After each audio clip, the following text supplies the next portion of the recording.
Shalom saudara yang dikasih Tuhan. Kembali kita akan melanjutkan pelajaran The Secret of 1 Yohanes. Kita sudah masuk di dalam 1 Yohanes 4 ayat yang ke-5 dan ke-6 saudaraku. Nah, saya akan bacakan dalam terjemahan King James Indonesia saudaraku. Ayat ke-5, mereka itu dari dunia. Siapa mereka? Ini adalah orang-orang yang di luar Tuhan. Ini roh antikris. Mereka itu dari dunia. Karena itu mereka berbicara dari dunia dan dunia ini mendengarkan mereka. Nah, kita ini dari Allah. Ia yang mengenal Allah, ayat ke-6 ini ya, mendengarkan kita. Ia yang bukan dari Allah tidak mendengarkan kita. Dengan inilah kita mengetahui roh yang benar dan roh yang sesat itu. Di ayat yang ke-5 dan ke-6 kita akan melihat perbedaan dari dunia atau dari Allah. Nah, ini diingatkan kembali loh saudaraku tentang asal usul kita yang adalah orang beriman. Kita orang beriman itu berasal dari Allah. Kita harus tahu kodrat kita. Jadi diri kita ini siapa? Orang-orang dari Allah. You are of God. Kamu ini dari Allah. Bukan dari dunia. Kata mereka ini menceritakan tentang pribadi-pribadi yang menolak Kristus. Roh antikris itu masuk dalam pribadi-pribadi seseorang dan mereka itu menolak Kristus. Ini adalah pribadi yang berasal dari dunia atau di istilah lainnya berasal dari bawah. Yohanes 8 ayat 23. Kamu dari bawah, aku dari atas. Kamu dari dunia, aku bukan dari dunia ini.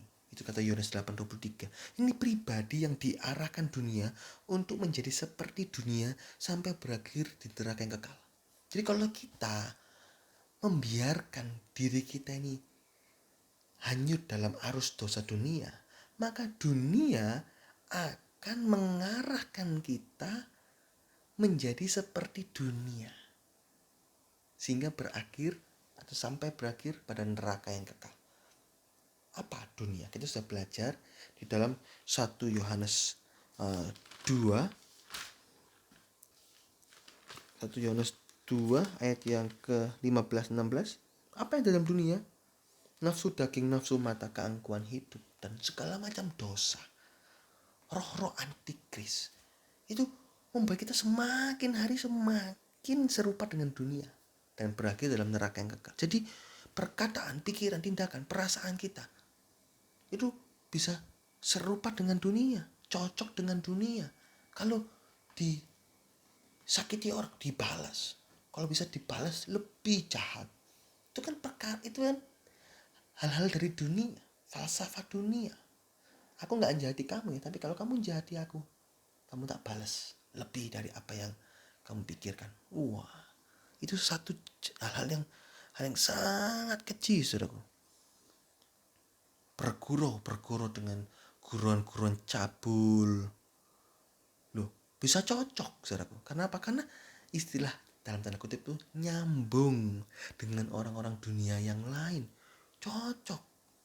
Nah, kita nggak seperti itu. Karena kita ini orang beriman berasal dari Allah. Sehingga dalam bahasa tanda kutip itu tidak nyambung dengan dunia. Dunia ngajak guyon-guyon, cabul, kita nggak ngerti. Kita nggak mau ikut-ikut. Saudaraku, ini kalau kita ikut-ikut akhirnya apa? Mereka akan bilang, aneh ini, kamu nih nggak gaul, kamu tuh aneh, wah pendeta kamu. Nggak usah takut kalau dicap begitu, nggak usah bingung, nggak perlu sedih hati kalau dihina-hina. Ya itu kan nubuatan, dicap pendeta jadi pendeta sungguhan. Jadi nggak perlu bingung, nggak perlu sedih saudaraku. Karena memang Roma 12 ayat 2 mengatakan jangan jadi serupa dengan dunia ini. Hal yang penting adalah sinar kita jangan sampai kita tutupi. Ini yang penting. Dalam diri kita, sinar Kristus jangan ditutupi. Biarlah sinar itu bercahaya. Ini penting. Seringkali kita takut, aduh nanti dicap, saya gak ada teman, saya dijauhi, sinar Kristus diredupkan. Bahkan doa makan saja takut. Jangan. Pancarkan sinar Kristus, tegas. Efesus 5 ayat 11. Salahkan, tegas terhadap dosa. Dalam terjemahan lama, salahkan, jangan ikut terhadap dosa. salahkan. Tegas, loh kalau kamu ngajak aku belajar kelompok, aku ikut, tak ajarin, tak apa-apa. Tapi kalau kamu ngajak aku pergi ke diskotik, pergi ke tempat-tempat pelacuran, tempat-tempat perjinahan, percabulan, tontonan pornografi, saya tidak mau ikut. Wah, kamu gak gaul, kamu perempuan, kamu. Tak masalah dicap seperti itu. Yang penting saya dicap orang-orang suci, orang-orang kudus yang berkenan kepada Tuhan. Ini penting daripada dicap, wah sama-sama dengan dunia. Tak mau. Tak mau. Yang benar adalah berasal dari Allah. Dikatakan aneh, dikatakan tidak nyambung, tidak takut. Roma 12 ayat 2. Jangan jadi serupa dengan dunia ini. Nah ini, biarkanlah dunia mengolok-olok, yang penting kita bersinar dan menjadi berkat. Matius 5:13-16. Suatu saat pasti ada orang-orang yang bisa melihat sinar kita. Filipi 2:15, bersinar di tengah angkatan yang bengkok dan terbalik. Itu dalam terjemahan lama, bengkok dan terbalik. Kita menjadi bintang yang bercahaya, sehingga orang bisa, oh iya, orang ini diajaki berbuat dosa ndak mau. Hebat. Oke, apa rahasianya? Kita bilang, di dalam Yesus ada kelepasan dosa. Aku mau terima Yesus. Oke, didoakan. Ini saudaraku yang benar. Mereka, dunia, bisa bertobat dan percaya kepada Tuhan Yesus. Jangan diredupkan sinar kita, tapi pancarkan sinar kita. Ya, nah itu ayat yang kelima. Mereka itu dari dunia, pribadi-pribadi dari dunia, sehingga mereka berbicara dari dunia. Pikiran, perasaan, perbuatan mereka, perkataan mereka, ide-ide mereka memang cocok dengan dunia. Dan dunia mendengarkan mereka memang cocok, serupa kok. Nah, kita yang dari Allah, kita tidak cocok, kita tidak serupa. Bahkan kita bisa menyalahkan. Kita tetap pancarkan sinar sampai orang-orang dunia ini melihat sinar kita. Seberapa banyak orang dunia yang melihat sinar kita nggak tahu. Yang penting pancarkan sinar. Pasti ada orang-orang yang celik mata rohaninya dan dia mau percaya kepada Tuhan Yesus, tapi melalui kita. Jangan masuk neraka melalui kita. Waduh, serem saudaraku. Kenapa kok masuk neraka melalui kita? Iya, aku kumpul teman sama kamu ini ya. Dulu aku baik loh, sekarang tambah rusak. Loh, jangan begitu. Yang benar adalah, aku sekarang kumpul sama kamu, kok tambah baik ya, kok tambah hidupku ini kok gak pernah mesoan ya, hidupku ini kok tambah jujur ya, kok tambah tanggung jawab ya, kok tambah disiplin ya, kok tambah hormat sama orang tua ya. Itu pastikan ya. Jadi ini ayat kelima ya. Ayat ke-6. Ayat ke-6 ini berkebalikan dari ayat yang kelima. Orang-orang dari Allah, yaitu orang-orang yang dipimpin roh Allah atau berasal dari Allah atau berada di pihaknya Allah, juga bisa nyambung, dalam bahasa dalam tanda kutip, nyambung dengan sesama orang-orang yang dari Allah. Ada persekutuan roh, ada kasih mesra, perkataan, tindakan, perasaan, pikirannya cocok dengan firman Tuhan, dan saling bersekutu satu dengan yang lain. Sebagai orang beriman, kita perlu mengerti dengan jelas tentang dunia dan segala hal yang di dalam dunia. Karena kita tidak hidup di planet lain setelah kita percaya Tuhan Yesus, melainkan masih dalam dunia. Tuhan justru mengutus kita untuk tinggal di tengah-tengah serigala. Matius 10:16. Kita ini seperti domba di tengah serigala. Loh, kenapa kok diizinkan? Tadi saya sudah bilang harus mancarkan sinar. Kita juga tidak Allah juga tidak memindahkan kita keluar dari dunia kan. Jadi selama kita dalam dunia ini, kita ini harus bersinar. Tapi yang benar, janji Allah adalah melindungi dari yang jahat. Yohanes 17 ayat 15. Kita memang gak ditarik dari dunia, tapi kita dilindungi, jadi proteksi, asal berada dalam pihaknya Allah. Semuanya ini memberikan kesimpulan bahwa Tuhan ingin orang beriman itu tinggal dalam dunia untuk jadi terang, jadi garam. Matius 5:13-16. Sehingga makin banyak orang dunia yang bisa bertobat.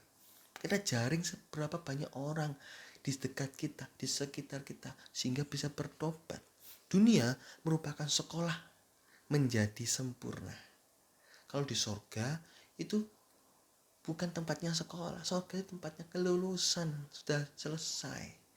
Kalau kita mau sempurna di dunia, di sorga tidak bisa, sudah selesai, tingkatannya sudah berhenti. Kalau mau bertumbuh terus di dunia, jadi selama kita mendapatkan umur, nafas, ayo bertumbuh dengan cepat, bertumbuh sampai titik terakhir kita dipanggil Tuhan. Ini jadi ukuran rohani kita. Ini saudaraku, jangan sia-siakan kesempatan ini. Janganlah buang waktu yang sia-sia. Tolong pada yang menderita. Apalagi marilah jadi berkat buat semua. Namamu tertulis dalam sorga. Itu lagu kuno, saudaraku. Ini jadi berkat buat orang dunia. Pancarkan sinar. Kita ini berasal dari Allah. Nah, ciri-ciri orang-orang berasal dari Allah atau istilahnya itu manusia baru. Manusia lama itu ditinggal. Manusia baru. Apa? Ciri-cirinya pertama, bukan berasal dari dunia. Yohanes 15 ayat 19. Orang beriman itu bukan berasal dari dunia. Hal ini bukan berarti tinggal di planet lain, melainkan rohnya sudah bukan mengikuti dunia lagi. Jika kita ngerti hal ini, maka kita bisa mempunyai pendirian yang tegas dengan dunia. Hal ini akan nampak dalam perilaku sehari-hari, di mana kita terlihat berbeda dengan orang dunia. Ilustrasinya, orang Indonesia yang berada di negara lain ya jelas terlihat berbeda. Kelihatan beda, budayanya beda. Dengan juga kita yang berasal dari Allah, kita tinggal dalam dunia, budayanya beda. Loh, kok nggak ada bos, kok kamu tetap kerja? Nyantai aja main game. Oh tidak. Kerja seperti untuk Tuhan. Kalau 3:23. Nah, lakukan segala sesuatu bukan untuk manusia, tetapi untuk Tuhan. Nah, ngerti. Wah, beda. Budayanya beda. Kedua, rohnya lain. Ibrani 14 ayat 24 dalam terjemahan lama. Rohnya lain. Manusia baru secara prinsipnya itu mempunyai roh yang berbeda dengan dunia, sehingga akan tampak keluar dalam kata-kata sikap tindakannya. Apalagi saat orang beriman dipenuhi Roh Kudus, maka akan sangat nampak bedanya. Perbedaan ini bisa membuat dunia menganggap kita tersalib, dan kita pun berbuat juga demikian. Dunia tersalib bagi saya juga tersalib bagi dunia. Udah sama-sama tidak ada hubungan sama sekali. Galatia 6 ayat 14. Tapi pancarkan sinar sehingga dunia ngelihat, dunia bertobat. Ya. Ketiga, kepuasan dari dalam. Yohanes 4 ayat 14. Orang yang berasal dari Allah, kepuasannya dari dalam. Itu sumber sukacita itu dari dalam hati yang dipenuhi dan dipimpin Roh. Itu dalam hati memancar kesegaran, dan itu meluap, meluber sampai sekitar kita bisa merasakan. Dengan kata lain, kita ini sebagai produsen kesukaan surga. Berbeda dengan dunia. Dunia ini kalau mau sukacita itu harus impor. Harus impor kesukaan. Tapi tidak pernah puas. Sudah punya uang 10 juta. Oh seneng. Tidak puas. Sudah punya handphone. Gak puas, pengen yang ini, gak puas lagi, pengen yang ini lagi, gak puas lagi, pengen terus. Itu dunia. Harus impor kesukaan. Kalau gak pakai baju bagus, gak bisa. Nah, tapi kalau kita dari Tuhan, berasal dari Allah, impor. Gak perlu impor, kita ekspor. Kita dari dalam bersumber. Walaupun makan tempe, makan tahu, tetap sukacita. Walaupun makan steak juga tetap sukacita. Nggak ada steak, ada tahu, sukacita. Ini sudah karena kesukaan dari dalam. Duh, nggak punya duit untuk beli handphone mahal. Biasanya cuma beli handphone yang bisa cuma buat nelpon, nggak bisa buat WA, nggak bisa buat WhatsApp, nggak bisa nonton YouTube, nggak bisa ngapa-ngapain. Nggak apa-apa. Tetap sukacita. tapi diberkati Tuhan, bisa beli handphone yang bisa WhatsApp. Puji Tuhan juga. Ini gak bersumber dari apa yang dari luar, harus diimpor. Internet mati, ndak apa-apa. Puji Tuhan, gak ada internet masih bisa baca Alkitab, berdoa, sukacita, berkumpul dengan keluarga, bercengkrama, bersenda gurau, tukar pikiran, saling sharing. Itu internet mati nggak apa-apa, tapi kalau terikat dengan internet mati bingung. Nggak bisa Instagraman, nggak bisa Facebookan, sudah bingung, marah-marah, misu-misu. Itu dari dunia, karena kesukaannya dari situ. Kita anak Tuhan, kesukaannya bukan dari situ, dari dalam, bersumber keluar.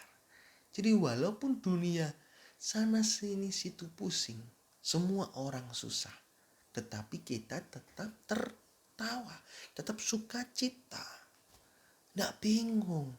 Pandemi, nggak bisa berjalan-jalan, nggak stres, tetap sukacita, senang, sukacita. Ini saudaraku ya. Jadi 4 ciri orang berasal dari Allah. Pertama, bukan berasal dari dunia. Kalau bukan berasal dari dunia, maka perilaku kita, perasaan, tindakan, ide-ide ya jangan cocok dengan dunia, tapi cocok dengan firman Tuhan. Kedua, rohnya lain. Roh kita lain, pribadi kita lain. Sehingga dunia tersalib bagi kita, kita tersalib bagi dunia. Sudah gak ada bedanya, sudah putus hubungan. Tapi tetap jadi terang, menyinari dunia. Terang dan garam ya. Ketiga, kepuasan dari dalam. Itu ya. Keempat terakhir, masih ada keempat terakhir, bisa mengambil pilihan. Lukas 12 ayat 57. Manusia baru diberi kuasa untuk memilih yang baik dari Tuhan. Dunia tidak bisa memilih yang baik. Mereka menginginkan yang baik, tapi justru yang jahat dilakukannya. Roma 7 ayat 18 sampai 20. Kenapa? Karena mereka terikat oleh hukum dosa dan hukum maut. Sehingga mau berbuat baik tapi yang jahat timbul. Seperti hukum gaya gravitasi. Setiap benda yang dijatuhkan ke bawah selalu jatuh ke bawah. Mau dilempar ke atas, jatuh juga. Dilempar ke atas, jatuh juga. Ini hukum gaya gravitasi. Pengennya hidup suci tapi nggak bisa. Terikat dengan dosa. Nah, pengennya itu mentaati firman Tuhan nggak bisa, lemah. Hukum itu hukum kelemahan. Saya sudah ceritakan di video-video yang lalu, saudara bisa cari hukum dosa, hukum maut, pengertian ini. Ini hukum gaya gravitasi. Hukum dosa, hukum maut, terikat. Mau lepas pornografi nggak bisa, sudah terikat. Tapi kalau di dalam Tuhan, kita bisa mengambil pilihan. Tidak tegas terhadap dosa. Lukas 12 ayat 57. Tidakkah engkau dapat mengambil keputusan dari dirimu sendiri apa yang benar?